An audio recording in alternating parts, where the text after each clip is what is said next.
Good evening, I'm Norah O'Donnell, and thank you for joining us on a night when Israel is celebrating a major victory that could change the course of its war against Hamas.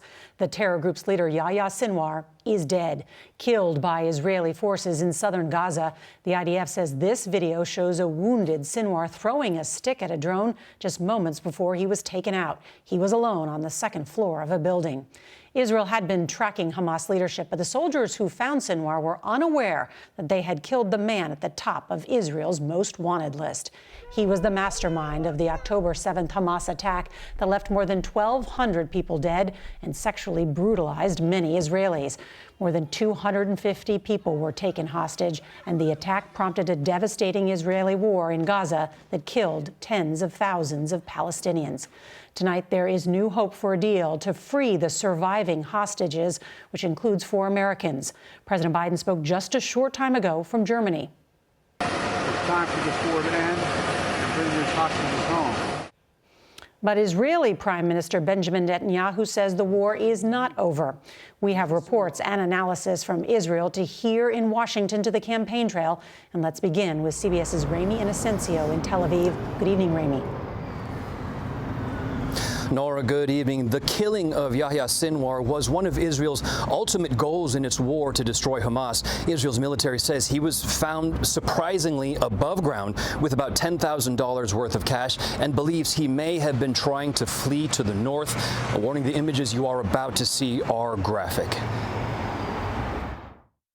Israel's military says a drone captured these images of Hamas leader Yahya Sinwar, masked and injured by IDF fire Wednesday, throwing a piece of wood. These moments, the last of his life. The IDF killed Sinwar and 2 others in a raid in southern Gaza. Photos showed his body laying in the rubble of a shattered building, a gaping wound to his head.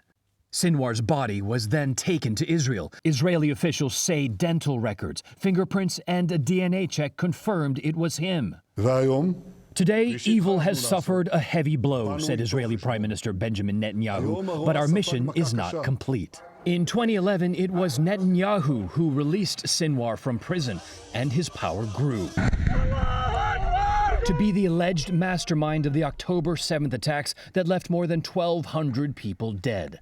For the last year, he's believed to have hid in Hamas's tunnels under Gaza, while the war above has killed more than 42,000 people and left much of the Strip in ruins. Israel says he surrounded himself with Israeli hostages as human shields. Israel's military believes about 100 hostages, alive and dead, still remain in Gaza. With Sinwar's death, families and supporters of those hostages pressed Israeli leaders to bring them home. Best case scenario, perhaps Hamas lets them go, but worst case scenario, he kills them all. Yeah. Among those hostages, 23-year-old Omer Nutra.